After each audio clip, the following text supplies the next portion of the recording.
Praise the Lord.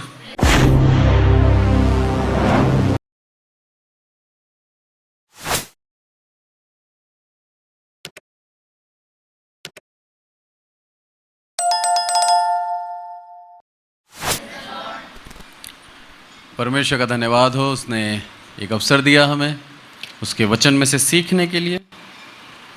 आज का वचन हम देखेंगे जकरिया और उसका 11वां अध्याय और 7वीं आयत से कोई पढ़े। जब तक बाइबल खोलते हैं, जिन्होंने अभी तक मेरे चैनल को सब्सक्राइब नहीं करा, आप लोगों से अनुरोध है चैनल को सब्सक्राइब करें ताकि परमेश्वर के इन वचनों का भेद हम अच्छी तरह से सीख सकें, जान सकें। जकरिया 11 और उसका 7 से पढ़ें। इसलिए मैं घात होने वाली भेड़ बकरियों को और विशेष करके उनमें से जो दीन थी उनको चराने लगा, और मैंने 2 लाठियाँ ली। एक का नाम मैंने अनुग्रह रखा और दूसरी का नाम एकता। इनको लिए हुए मैं उन भेड़ बकरियों को चराने लगा। जकरिया का यह अध्याय बहुत ही विशेष है, क्योंकि अगर जकरिया के बारे में हम देखें तो प्रभु यीशु मसीह के आगमन से 520 साल पहले ये भविष्यवाणी की गई है, और एकदम सटीक भविष्यवाणी। एक एक दाम, एक एक चीज़ जो लिखा गया है वैसा का वैसा प्रभु यीशु मसीह के साथ बीता। उस समय किसी ने नहीं समझा होगा कि क्या बोल रहा है, क्योंकि होने वाली जो घटनाएं हैं वो आज नहीं हो रही हैं, वो आज से 500 साल बाद होगी। इन आयतों को समझना उस समय के लिए बहुत कठिन था, पर आज हमारे सामने जब वो आयतें बीत चुकी हैं, वो भविष्यवाणियाँ पूरी हो चुकी हैं, तो आज हम इन चीज़ों को आसानी से समझते हैं। इसकी 4थी आयत से मैं पढ़ूंगा, फिर अपन 7वीं में जाएंगे, क्योंकि ये एकता और अनुग्रह 2 लाठियों के विषय में बात करता है जकरिया। ये पूरा जो बातें हुई हैं वो एक तरह की भविष्यवाणी है, ऐसा होने वाला है। और किन के विषय में कहा गया है? उस समय परमेश्वर की निज प्रजा इस्राएल थी और यहूदा इसका प्रिय गोत्र था। तो इन लोगों के लिए ये उस समय कहा गया था, पर आने वाले समय में ये पूरे संसार के लिए हो गया। परमेश्वर हमसे बेहद प्रेम रखता है। वो विशेष करके पहले उसने अपनी जाति चुनी, उसके बाद उसने पूर्ण रूप से पूरे संसार को अपने प्रेम के द्वारा जीत लिया। वो चाहता है पूरा संसार उसके करीब आए, और पूरे संसार के लिए उसने उपाय दिया प्रभु यीशु मसीह। आज उसी प्रभु यीशु मसीह का जो भविष्यवाणी है वो यहाँ पर दिखाते हैं। प्रभु यीशु मसीह आने वाले हैं, इस समय अभी आए नहीं है जकरिया के समय पे, और उससे पहले ही ये बता दिया गया कि प्रभु यीशु मसीह की मृत्यु क्या होगी, उसका दाम क्या तय होगा, सब चीज़ बता दी गई। क्या परमेश्वर की एक खूबसूरती है कि प्रभु यीशु मसीह का आगमन कैसे होगा, एक कुंवारी के द्वारा जन्मेगा, ये भी बताया, और उसकी मृत्यु का दाम क्या तय होगा ये भी बताया। हर एक चीज प्री प्लान्ड, आगे से आगे लिखी हुई है, उस चीज को बस घटित होता जा रहा है समय के साथ साथ। परमेश्वर इतना महान है कि उसने पृथ्वी की जब संरचना करी तभी उसने उसका अंत भी लिख दिया था। हमारे लिए वो सब चीज भविष्य है, पर मेरे प्रभु के लिए वो सारी चीजें तय है, होना है। यहां पर जब हम देखते हैं 4थी आयत में, तो वहां पर लिखा है 2 चरवाहे। अगर हेडिंग देखें इस टॉपिक का, सबसे पहले क्या बोलता है? मेरे परमेश्वर यहोवा ने यह आज्ञा दी कि घात होने वाली भेड़ बकरियों का चरवाहा हो जा। यह आज्ञा किसको दी? प्रभु यीशु मसीह को। दाऊद राजा बोलता है यहोवा मेरा चरवाहा है।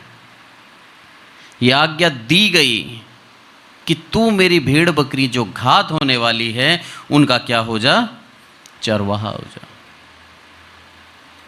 और चरवाहा होने के बाद क्या बोला? उनके मोल लेने वाले उन्हें घात करने पर भी दोषी नहीं ठहरते, और उनके बेचने वाले कहते हैं यह वह धन्य है, हम धनी हो गए हैं, और उनके चरवाहे उन पर कुछ दया नहीं करते।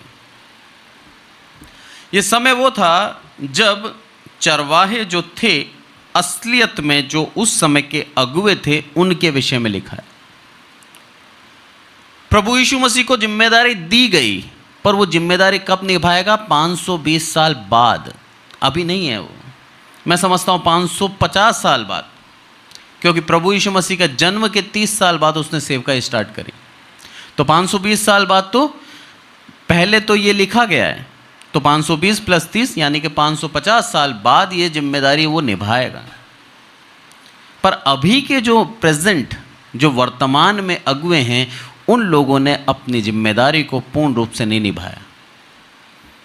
ये हर एक अगुवे का कर्तव्य बनता है कि यदि वो अगुवा बना है तो अपनी भेड़ों को पूर्ण रूप से सही शिक्षा दे। अगर वो भटक रही हैं तो उनको वापस वचन में लेके आए। ये हर एक अगुवे का कर्तव्य बनता है। अगुवा बनना आसान है, पर अगुवा बन के अपने कर्तव्यों का निर्वहन करना बहुत मुश्किल है। वचन ऐसे ही नहीं कहता कि ये दो धारी तलवार हैं, बोलने वाले के लिए भी और सुनने वाले के लिए भी। दोनों इससे प्रभावित होते हैं। यदि सिर्फ मैं कहता जाऊं और अपने जीवन में इस वचन को नहीं उतारूं, तो मेरे जैसा परमेश्वर का भय ना मानने वाला कोई दूसरा नहीं है। हम वचन पढ़ते हैं और वचन पढ़ने के बाद यदि उस वचन के ऊपर अमल नहीं करते, अपनाते नहीं हैं अपने जीवन में, तो हम मसीह नहीं हैं। बहुत बड़ी जिम्मेदारी थी उन चरवाहों को जो दे रखी थी परमेश्वर ने। पूरा एक गोत्र था इस्राएल का, लेवी गोत्र, जिसके अंदर सिर्फ यही काम था, उन गोत्र के अंदर जितने भी जन्म ले रहे थे वो सब याजक बनेंगे और परमेश्वर के लिए अपनी सेवा टहल करेंगे। न केवल सेवा टहल करेंगे बल्कि सारी प्रजा को सही मार्ग दिखाएंगे। पाप का बलिदान चढ़ाना, मेल का बलिदान चढ़ाना, अन्य बलि चढ़ाना और हर एक प्रकार से सारी व्यवस्था के अधीन रहना उन अगुवों का कर्तव्य था कि सिखाएं उनको। पर हुआ क्या? इसके विपरीत, जब उनके पास सब कुछ आ गया तो क्या बोलते हैं यहां पर? अरे यहोवा धन्य है क्योंकि हम धनी हो गए हैं। प्रभु हमें धनी बनाने के लिए अगुवा नहीं बनाता, पर हमने करा क्या? हम धनी हो गए। जो कर्तव्य निभाना था उस कर्तव्य को नहीं निभाया। यदि वो ईमानदारी से अपने कर्तव्य को निभाते तो मेरे प्रभु यीशु मसीह को सलीब पर, क्रूस पर चढ़ने की आवश्यकता नहीं होती। वो क्यों चढ़ा? क्योंकि सब भटक गए, कुछ रह गए थे। वचन कहता है कुछ रह गई थी मेरी भेड़ बकरियां, जो सच में मुझ पे ऊपर विश्वास करती थी, बाकी सब भटक गए थे। परमेश्वर की तरफ से तय था। मैं समझता हूं समय और बढ़ जाता, प्रभु यीशु मसीह का आगमन, फर्स्ट आगमन, पहला आगमन थोड़ा और बढ़ जाता, पर इतनी जल्दी उसको सलीब पर मृत्यु नहीं सहनी पड़ती यदि हर एक व्यक्ति अपना कर्तव्य ईमानदारी से निभाता। तो उसका वचन क्या बोलता है कि अपने आप को बुराई से बचा के रख। पर हम बचाते हैं क्या? एक छोटे से बच्चे का उदाहरण देता हूं मैं, जो ना बोलोगे वही करेगा। मेरा जौना है मात्र 2.5 साल का, उसको किसी भी चीज का ना करूंगा वो करके देखेगा। क्यों करता है? नेचर में उसके। जब तक करूंगा नहीं, तब तक अनुभव नहीं करूंगा, तब तक मुझे समझ में नहीं आएगा सही है कि गलत है। ये मनुष्य का नेचर है। प्रभु ने मना करा कि उस वृक्ष का फल ना खाना, खाया। पाप मत करना, पाप करता है। व्यभिचार मत करना, करता है। चोरी मत करना, करके देखता है। हर एक पाप जो परमेश्वर की दृष्टि में पाप है, हर एक मनुष्य करता है। और उसको सिखाने वाला जो अगुवे थे वो भी इन पापों में लिप्त हो गए थे। बहुत बड़ा दुख था ये। क्योंकि वचन कहता है प्रभु यीशु मसीह जब आए थे, और प्रभु यीशु मसीह क्या बोलता है, फरीसियों शास्त्रियों के खमीर से चौकस रहना, अरे तुम्हें भी अपवित्र कर देंगे, क्योंकि ये खुद ऐसे हो गए हैं लोभी। धन चीज ही ऐसी है, हर कोई धनी होना चाहता है, हर कोई। दुनिया में ऐसा कोई व्यक्ति नहीं है जो परमेश्वर का भय रखता है, बस वही इंसान को छोड़कर हर एक व्यक्ति धनी होना चाहता है। क्योंकि जो परमेश्वर का भय रखता है वो जानता है परमेश्वर आशीष का श्रोता है, धन नहीं है। धन हमारे लिए सेकेंडरी हो जाता है, प्रथम कौन हो गया, प्रभु परमेश्वर। यहां पर वचन क्या बोलता है कि हम धनी हो गए और उनके चरवाहे उन पर कुछ दया नहीं करते। क्यों दया नहीं करते? उसके धन ने पर्दा कर दिया आंख पर, अब उन्हें कुछ नहीं दिख रहा। अब अन्याय होता दिख रहा है, चलेगा, न्याय बिगड़ रहा है, बिगड़ने दो। प्रभु यीशु मसीह ने कितने उदाहरण दिए उन अन्यायों के लिए। सबके हर एक व्यक्ति का उदाहरण प्रभु यीशु मसीह के दृष्टांतों में मिल जाता है। इसीलिए यहां पर बोलता है, वो क्या बोलता है कि उन पर कुछ दया नहीं करते। और छठी आयत बोलती है, यहोवा की ये वाणी है, मैं इस देश के रहने वालों पर फिर दया ना करूंगा। और देखो, मैं मनुष्यों को एक दूसरे के हाथ में और उनके राजा के हाथ में पकड़वा दूंगा, और वह इस देश का नाश करेंगे, और मैं उनके रहने वालों को उनके वश से ना छुड़ाऊंगा। रीज़न क्या था? तुम मेरे से दूर होकर सब कार्य कर रहे हो, यही कारण था बस। तुमने मेरे पीछे चलना सही नहीं सीखा, तुम्हारे अगुवाओं ने तुम्हें सही दिशा नहीं दिखाई, और ना तुमने अपने स्वयं के विवेक से सही चलना सीखा। हम हर सगे टीचर के ऊपर दोष नहीं दे सकते। टीचर पढ़ाए या नहीं पढ़ाए, इंटेलिजेंट बच्चा पढ़ लेता है ना। पर जो अनपढ़ होता है, जो अनपढ़ नहीं बोलूँगा, जो डफर बच्चा है, जो कमज़ोर बच्चा है, या फिर बोलो जिसकी पढ़ने की इच्छा नहीं है, वो तुरंत दोष लगा देता है, टीचर अच्छा नहीं था।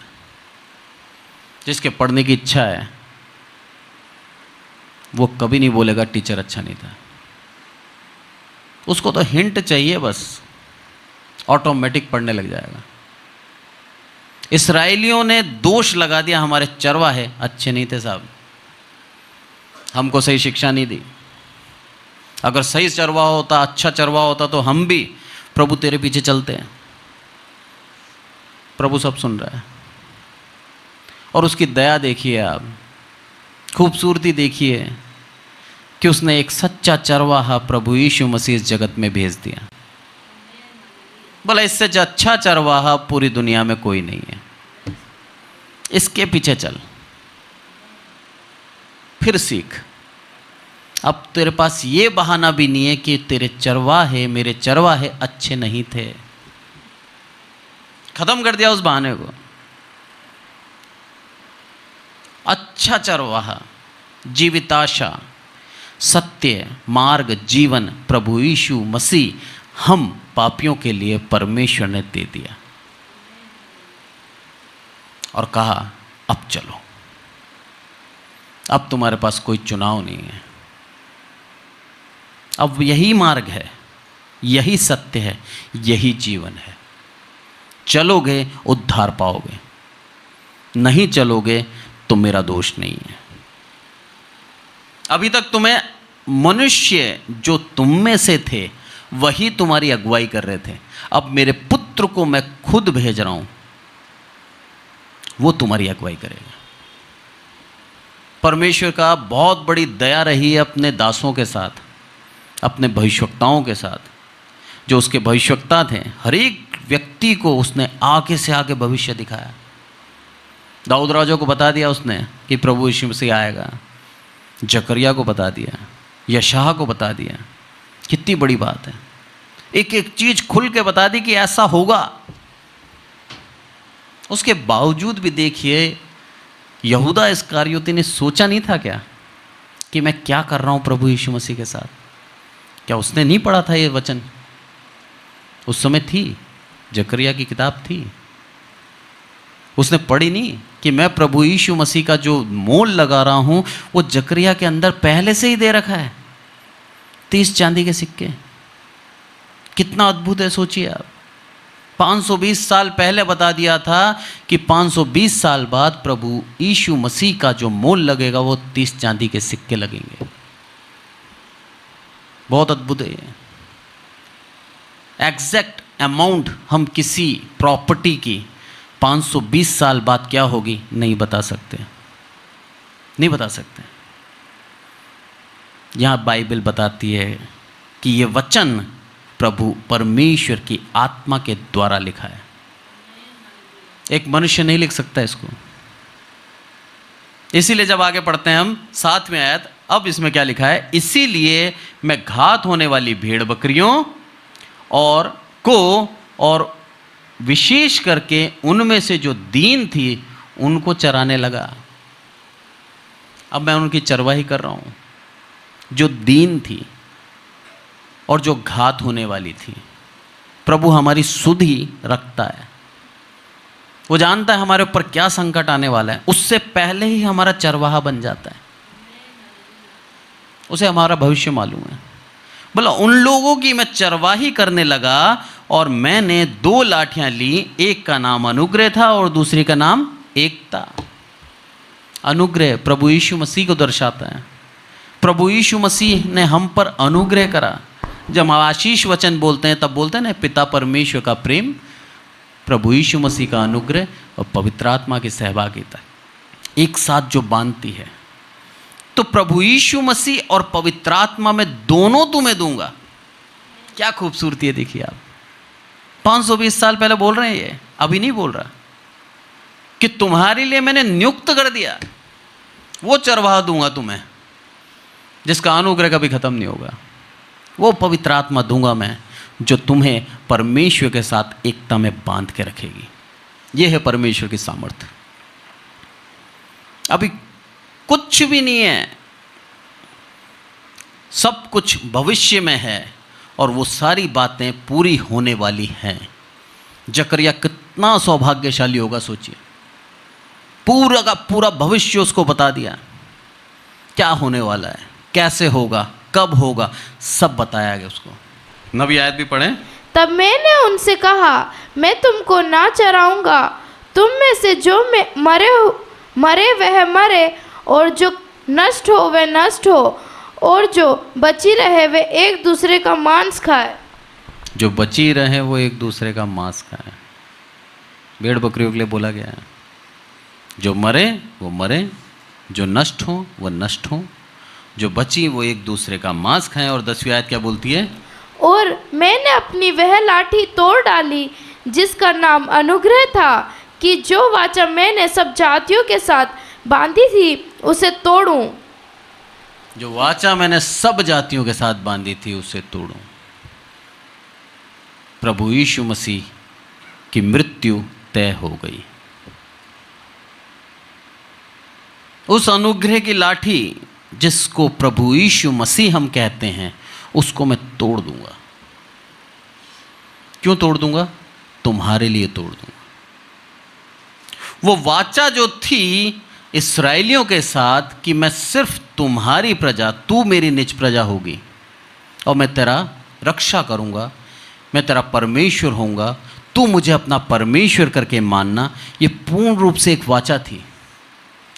और वो तोड़ के नई वाचा क्या दी मालूम है? अब मैं पूरे संसार का, भजन यूहन्ना 3:16 में लिखा है ना कि जो कोई विश्वास करे नाश न हो परंतु अनंत जीवन पाए। नई वाचा दे दी। अब सिर्फ इस्राएली जाति नहीं है, अब पूरी दुनिया प्रभु यीशु मसीह की उस नई वाचा में बंध गई। वही कारण है आज हमें उद्धार मिला है। अगर वो वाचा नहीं तोड़ता तो अन्य जातियों के लिए कोई उपाय नहीं था, 1% उपाय नहीं था, क्योंकि प्रभु अपने वाचा में एकदम स्थिर था, स्थिर है, स्थिर रहेगा। पर अन्य जातियों के ऊपर जो प्रेम था प्रभु यीशु मसीह का और परमेश्वर का जो प्रेम था, उस कारण से एक नई वाचा हमें दी गई। और वो नई वाचा के अंदर हमें एक उपाय दिया गया उद्धार का, कि जो कोई विश्वास करे नाश न हो परंतु अनंत जीवन पाए। आज हमारे पास एक स्वतंत्र आज़ादी है, हमारे पास स्वतंत्रता है कि हम अपनी इच्छा से प्रभु यीशु मसीह को स्वीकारें या फिर हम उसका तिरस्कार करके अपने जीवन को सांसारिकता में बिताएं। पूर्ण रूप से हमारे पास स्वतंत्रता है, कोई ज़बरदस्ती नहीं है। इच्छा है मानो, मानोगे, विश्वास करोगे और ये अंगीकार करोगे कि मेरे पापों के लिए मेरे प्रभु यीशु मसीह ने बलिदान दिया, उद्धार जरूर मिलेगा।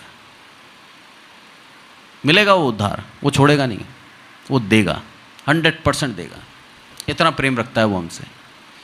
पर यदि हम वो चीज़ नहीं मानते और अपने जीवन को अपने हिसाब से जीते हैं तो प्रभु को कोई शिकायत नहीं है। प्रभु बोलता है जी ले। मेरी निज प्रजा जिसको मैंने इस्राएल बोला था, उसने भी अपने जीवन को अपने हिसाब से जिया। अरे तू तो पहले से अन्य जाति थे, अगर तू ऐसा करता है तो कौन सी बड़ी बात है। मैंने अपने आप की तरफ से पूर्ण रूप से तुम्हें सुधारने के लिए और तुम्हारे भले के लिए सब कर दिया, अब इससे बड़ा नहीं कर सकता। दुनिया बनाई, दुनिया बना के सबसे पहले उसने एक अदन की वाटिका बनाई ना। क्यों बनाई? हमारे लिए बनाई। और लिखा है वहाँ पर आदम और हवा को रखा और उसके बाद वो खुश थे जब तक पाप नहीं करा। पाप करा उनको निकाल दिया। पूरी सृष्टि बनाई हम मनुष्यों के लिए। फिर पाप बढ़ता गया नूह के द्वारा। नूह बचा और उसके 3 पुत्र बचे और बहुएं बची। पूरा संसार खत्म हो गया। फिर दोबारा बढ़ाया, फिर आशीष दी, फिर बोला आज के बाद मैं पानी से इस दुनिया को नहीं मिटाऊंगा, नहीं ख़त्म करूंगा। फिर हमें एक वादा दे दिया। फिर अब्राहम के द्वारा एक नई जाति बनाई। अब्राहम के वंशज याकूब, याकूब के 12 पुत्र और उन 12 पुत्रों से इस्राएली जाति बनी और उन इस्राएली जातियों को फिर आशीष दे दी। उसका प्रेम देखिए आप। जैसे ही हम उसके करीब आते हैं, आप मान लीजिए आप आशीष पाएंगे, 100% पाएंगे। उसका नेचर है, तुरंत खुश होते ही देता है। और उसी नेचर का हमें इस्तेमाल करना चाहिए।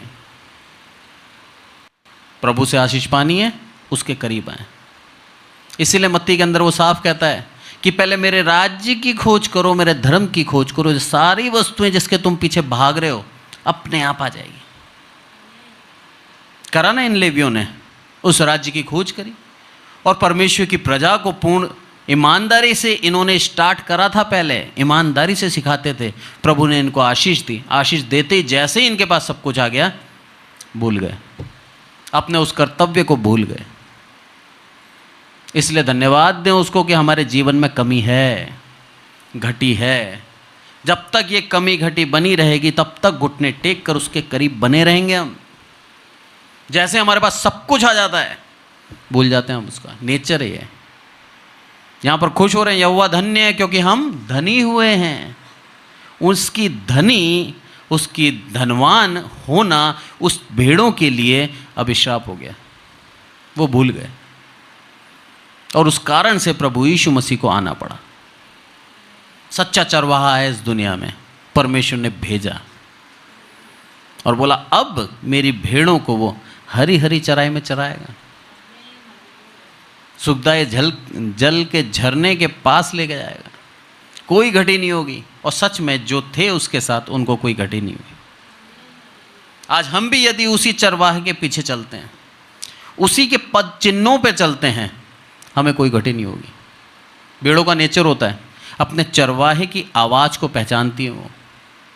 मेरे पिता बताते थे, बोला जब वो लोको में थे, कोटा का एक भाग है जहाँ पर रेलवे का काम होता है, बोला वहाँ पर लोगों के पास से पहले ढेर सारी भेड़ बकरियाँ चरवाहे लेके जाया करते थे। या इनके परिचित जो थे वो कैसे चुराते थे भेड़ बकरियों मालूम है? भेड़ को ली, पकड़ी और उसके कान के ऊपर पत्थर रख देते थे। वो बेचारी पड़ी रहती थी क्योंकि उसको चरवाहे की आवाज़ नहीं आ रही, वहीं दब जाती थी, वहीं बैठी रह जाती थी। इतना भोला जानवर होता है भेड़, हटाता नहीं है अपने। और सारा झुंड जब चला जाता था उसको ले जाके काट के खा जाते थे। इतनी भोली जानवर होता है भेड़।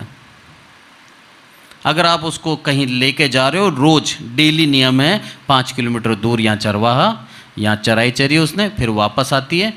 अगर उसका डेली रूटीन है उसके बावजूद भी वो भटक जाती है, वो घर नहीं आ सकती। कितना भोला जानवर है ना। इसीलिए भेड़ बकरी के झुंड में आप देखना, विशेष करके बकरियां होती हैं। बकरियां चतुर जानवर हैं, उनको मालूम है रास्ता क्या है, वो रास्ता जानती है, पर भेड़ नहीं जानती। हमें वो उपमा दी है मेरे प्रभु ने कि तू भेड़ है, अरे तू भटक सकता है यदि अपने चरवाहे की आवाज नहीं सुनेगा तो। तेरे को निरंतर उसकी आवाज सुनते रहना है। हम उसकी आवाज पर चलते हैं और चरवाहा आवाज करता है और भेड़ चलती रहती है। आज यदि हम उसकी आवाज सुनना बंद कर दें, भटक जाएंगे 100%। मत जाओ आप चर्च, मत सुनो उसके वचन, मत आराधना करो, बाइबल पढ़ना बंद कर दो। 1 महीने बाद बता देना आप आत्मिकता में हो या नहीं हो। 1 महीना काफ़ी है। आपके पुराने विश्वास को खत्म करने के लिए 1 महीना काफ़ी है। इतना जरूरी है इस वचन को पढ़ के चलना इसके पीछे। इतना जरूरी है कि हमें उसकी आवाज़ सुननी है, नहीं तो हम भटक जाएंगे मार्ग से। इसलिए बोलता है यहाँ पर प्रभु, अरे तुम चरवाहों ने करा क्या, मेरी भेड़ें भटक गई सब।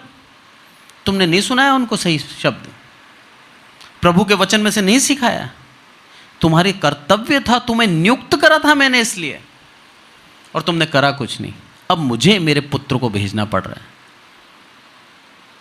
और उसने भेज दिया खुशी खुशी कि जा मेरे पुत्र, अब तू सिखा के आ दुनिया को। और जब वो आए उसके बाद उनके साथ क्या क्या हुआ जकरिया पहले ही लिखता है। बोला उसका मोल लगाया जाएगा। पढ़े हम 11वीं आयत। वह उसी दिन तोड़ी गई और इससे दीन भेड़ बकरियां जो मुझे ताकती थी, उन्होंने जान लिया कि यह यहोवा का वचन है। 12वीं पढ़े। तब मैंने उनसे कहा, यदि तुमको अच्छा लगे तो मेरी मजदूरी दो, और नहीं तो मत दो। तब उन्होंने मेरी मजदूरी में चांदी के 30 टुकड़े तोल दिए। चांदी के 30 टुकड़े तोल दिए। प्रभु यीशु मसीह का क्या कीमत लगाई थी यहूदा ने? चांदी के 30 टुकड़े। 550 साल बाद प्रभु की क्या कीमत लगी है, 550 साल पहले एग्जैक्ट लिख दी। प्रभु की शक्ति, उसकी आत्मा, उसके सामर्थ्य के बिना नहीं हो सकता था। आज 50 साल बाद इस जगह जहां पर हमारी ये कलीसिया है, इसकी क्या कीमत होगी हमें नहीं मालूम। मालूम कर सकता है कोई? नहीं कर सकता। मुझे याद है मेरे पिता ने जब घर बनाया था 1980 में बनाया था, और आज हो गया है 2024। तो आप देख लें कम से कम 44 साल है ना। आज उस ज़मीन की कीमत है लगभग 40 लाख मान लो आप, राउंड फिगर में ले लेते हैं। और मेरे पापा ने कितने में ख़रीदी होगी, कोई भी अंदाज़ा लगाए। 44 साल पहले की बात कर रहे हैं बस हम। ये तो 550 साल पहले की है। सोचिए 44 साल पहले मेरे पिता ने उस ज़मीन को कितने में ख़रीदा होगा, एक अंदाज़ा दीजिए। कोई भी राउंड फिगर आप बोल सकते हो, कोई भी शब्द, कोई भी आंकड़ा बोले, बोलो बोलो। 5,000 रुपये। इन्होंने 1,500 बोला था। 1,500 में एक छोटा प्लॉट और था, वो छोड़ दिया, पर 5,000 में खरीदी थी। 5,000 की वैल्यू आज 40 लाख, 44 साल में, है ना। अब अगर ऐसे ही गणित बढ़ रही है, ऐसे ही महंगाई बढ़ रही है, तो 520 साल बाद उस जमीन की वैल्यू क्या होगी? कैलकुलेशन लगा सकते हैं हम? नहीं लगा पाएंगे। 520 साल है। आंकड़ा दे सकते हैं साहब 4 करोड़ या 200 करोड़, 2000 करोड़, कुछ भी बोल सकते हैं, एग्जैक्ट नहीं बता सकते। यहां पर एग्जैक्ट लिखा है। खूबसूरती देखिए आप, 30 चांदी के सिक्के। उस समय ये बहुत बड़ा मूल्य था, बहुत बड़ा उनके लिए, और प्रभु यीशु मसीह को उस मूल्य पे खरीदा गया। बोलता है प्रभु यीशु मसीह, क्या तुम मेरी मजदूरी दे सकते हो? और मजदूरी में क्या दिया उसको? मृत्यु। क्या आज भी हम प्रभु यीशु मसीह को उसकी मजदूरी में मृत्यु दे रहे हैं क्या अपने जीवन से? अगर दे रहे हैं तो जांचें अपने जीवन को। प्रभु का वचन कह रहा है, जांचो क्या तुम्हारे काम मुझे फिर मृत्यु पे पहुंचा रहे हैं क्या? उसको मृत्यु पे किसने पहुंचाया? हम मनुष्यों ने। उन्हीं भेड़ों ने, जिन भेड़ों को प्रभु यीशु मसीह चरवाही करने आया था, वही भेड़ें तो थी जो चिल्ला चिल्ला के कह रही थी, बरअब्बा को छोड़ दो, प्रभु यीशु मसीह को टांग दो। उन्हीं भेड़ों के लिए आया ना। वही इस्राएली थे, वही यहूदा के लोग थे, जिनके लिए परमेश्वर ने दया कर कर प्रेम में आकर अपने पुत्र प्रभु यीशु मसीह को इस दुनिया में भेजा। उस भेड़ों ने क्या करा? उस चरवाहे को 30 चांदी के सिक्कों में तोल दिया। ले लिए यहूदा ने। निकाल सकते हो आप मत्ती 26 का 15 पढ़ें, उसके बाद फिर ये पढ़ेंगे 27 का। 26 का 15। यदि मैं उसे तुम्हारे हाथ पकड़वा दूं तो मुझे क्या दोगे? उन्होंने उसे 30 चांदी के सिक्के तोल कर दे दिए। 30 चांदी के सिक्के। याजक ने पढ़ा था क्या? जकरिया नहीं पढ़ा। उसको नहीं मालूम था कि जकरिया में भविष्यवाणी हो चुकी है कि प्रभु यीशु मसीह को 30 चांदी के सिक्कों के अंदर तोला जाएगा, उसका दाम ये लगाया जाएगा। 30 चांदी के सिक्के तोल के दे दिए। और यहां पर भी यही बोलता है वो। क्या बोलता है वो? जकरिया 12। हाँ, 11 का 12। तब मैंने उनसे कहा, यदि तुमको अच्छा लगे तो मेरी मजदूरी दो, और नहीं तो मत दो। तब उन्होंने मेरी मजदूरी में चांदी के 30 टुकड़े तोल दिए। मेरी मजदूरी में चांदी के 30 टुकड़े तोल दिए। क्या प्रभु यीशु मसीह को एक एक बात मालूम थी? कितनी खूबसूरती है प्रभु यीशु मसीह की। क्या प्रभु की दया देखिए हमारे ऊपर। एक एक बात मालूम है, लिखा हुआ है। मनुष्यों को भी मालूम होनी चाहिए थी कि प्रभु यीशु मसीह 30 चांदी के टुकड़ों में पकड़वाया जाएगा। उन्होंने कई बार पढ़ा होगा आराधनालयों में ये चैप्टर, पर उनके समझ में नहीं आई किसके लिए लिखा है ये। और प्रभु यीशु मसीह को पूरा भविष्य मालूम है क्या होगा उसके साथ, यहूदा क्या करेगा मेरे साथ। उसके बावजूद भी यहूदा को अपना एक डिसाइपल, एक चेला बना के रखा उसने। उसका धन्यवाद दें। हमारी गलतियों को जानते हुए भी अपने साथ हमें रखता है, मौका देता है, सुधर जाओ। वो जानता है क्या गलती करेगा ये, क्या पाप करने वाला है। हमारे भविष्य के पापों को जानता है प्रभु यीशु मसीह, उसके बावजूद भी हमसे प्रेम रखता है। एक एक बात मालूम थी उसको, 30 चांदी के सिक्के में मैं बेचा जाऊंगा, जकरिया साहब कहते हैं। उसके बावजूद भी यहूदा को उसने रखा अपने पास। आगे पढ़े 13वीं आयत जकरिया की। तब यहोवा ने मुझसे कहा, इन्हें कुमार के आगे फेंक दे। यह क्या है कि भारी दाम है जो उन्होंने मेरा ठहराया है। तब मैंने चांदी के उन 30 टुकड़ों को लेकर यहोवा के घर में कुम्हार के आगे फेंक दिया। अब 27 पढ़ें आप, और 27 मत्ती 27 का 7 पढ़ें। अतः उन्होंने सम्मति करके उन सिक्कों से परदेशियों के गाड़े जाने के लिए कुम्हार का खेत मोल ले लिया। आमीन। वो 30 चांदी के सिक्के किसके पास जाएंगे? वो भी जकरिया में लिखा हुआ है। क्या बोला हुआ जकरिया के अंदर? 30 चांदी के सिक्के कुम्हार के सामने फेंक दिया, कुम्हार के आगे फेंक दिया। और यही करा यहूदा ने। उस आराधनालय में जाके जहां पर वो आया था, बोलता है कि मेरे प्रभु, उसका पश्चाताप नहीं बोलूंगा मैं, और उसको गिल्ट हुआ कि मैंने जो करा वो सही नहीं था। और वो दोबारा गया और बोला, ये चांदी के सिक्के तुम्हारे ले लो। उन्होंने मना कर दिया। वो पैसा खून का था। उस पैसे के द्वारा प्रभु यीशु मसीह को पकड़वाया गया था। वो चिन्ह था कि ये पैसा तुम मुझे दे दो, मैं प्रभु यीशु मसीह कौन है बता दूंगा।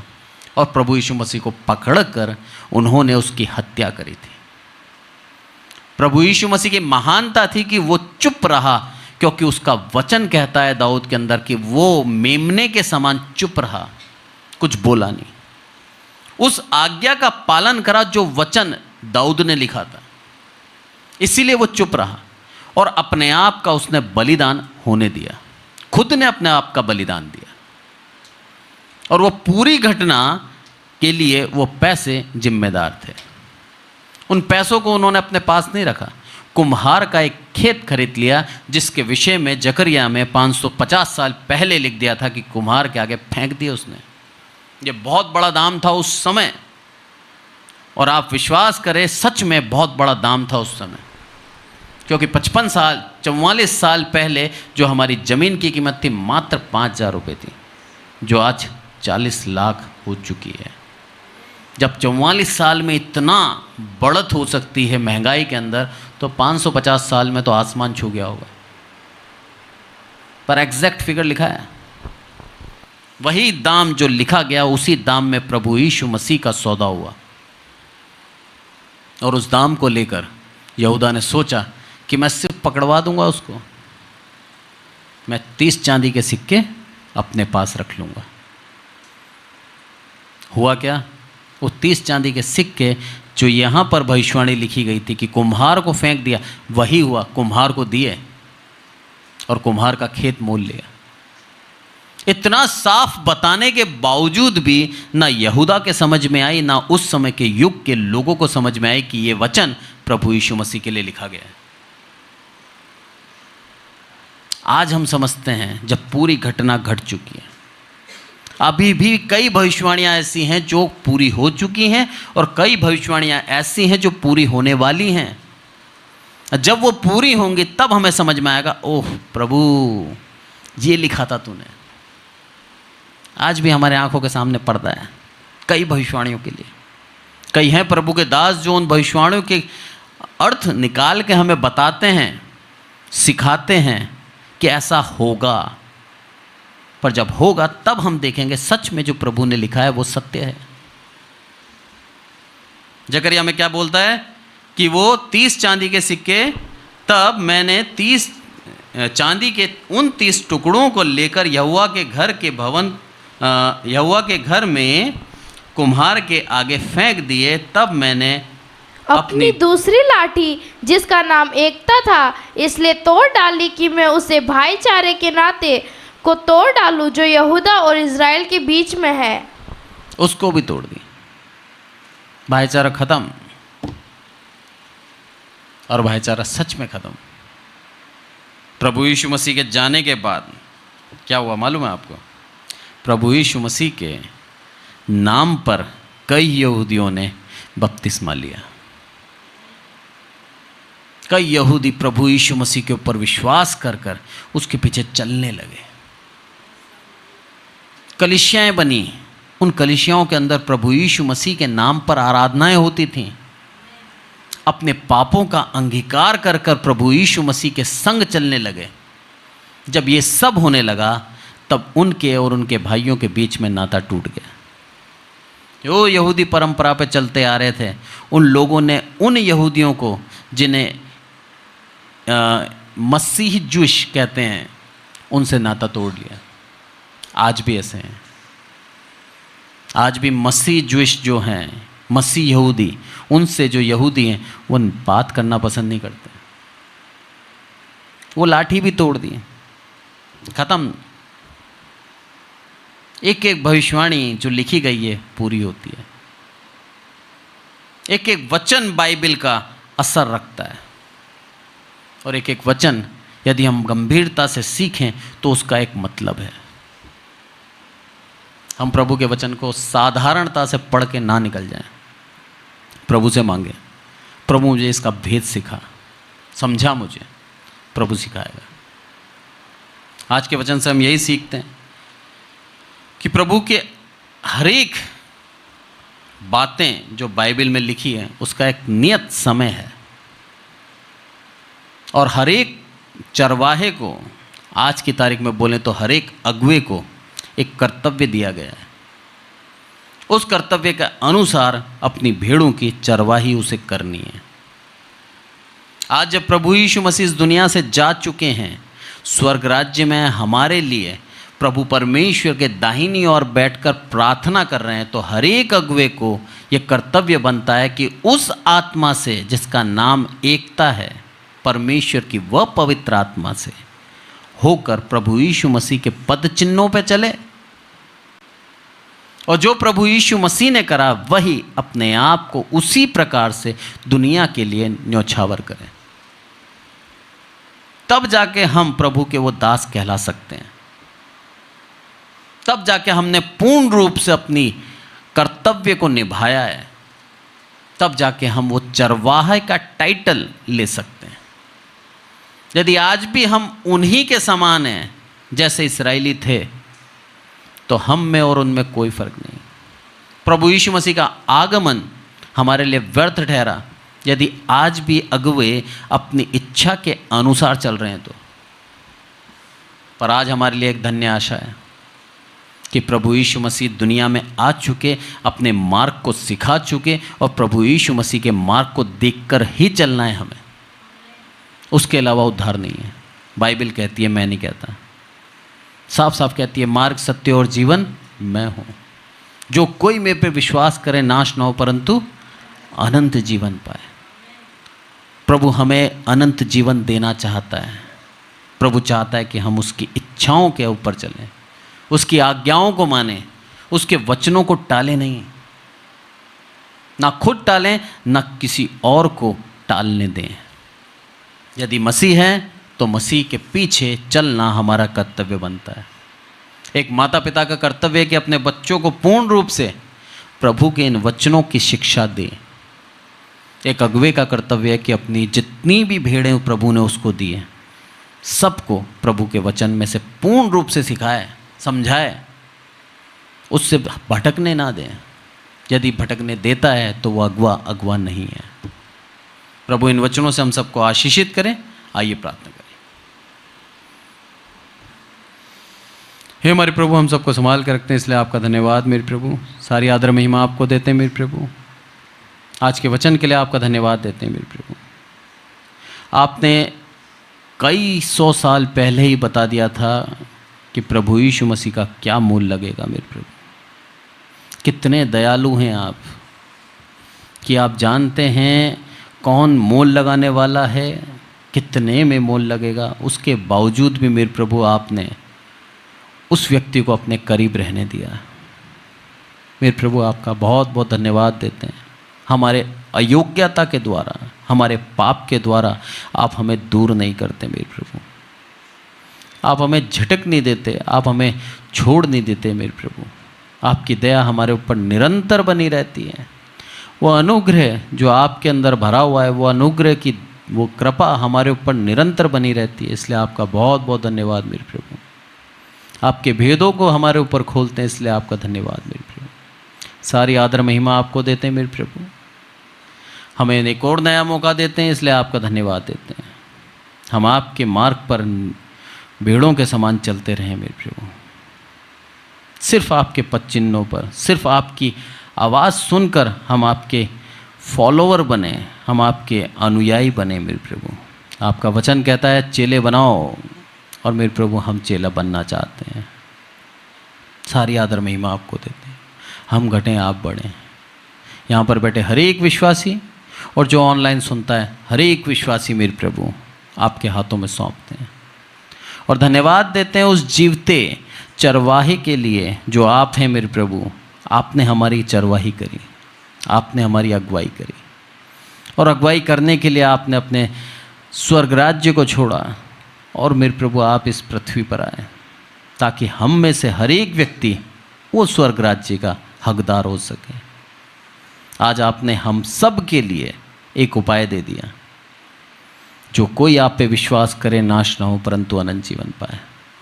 बस हमें करना यह है मेरे प्रभु, अपने पापों का अंगीकार करना है और आपकी वेदी पे लाना है।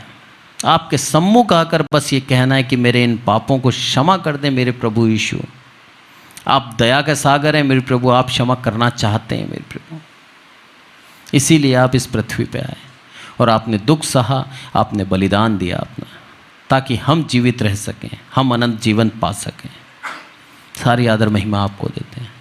यहाँ बैठे जितने भी विश्वासी और जितने भी ऑनलाइन देखते हैं, आप लोगों को मैं प्रभु यीशु मसीह के सम्मुख रखते हुए ये बोलता हूँ, यदि आज तक किसी ने अपने पापों के अंदर अभी भी अपने जीवन को जी रहा है और अभी भी पूर्ण रूप से अपने सारे पाप प्रभु के सामने अंगीकार नहीं करें, तो ये मौका है आप लोगों के लिए।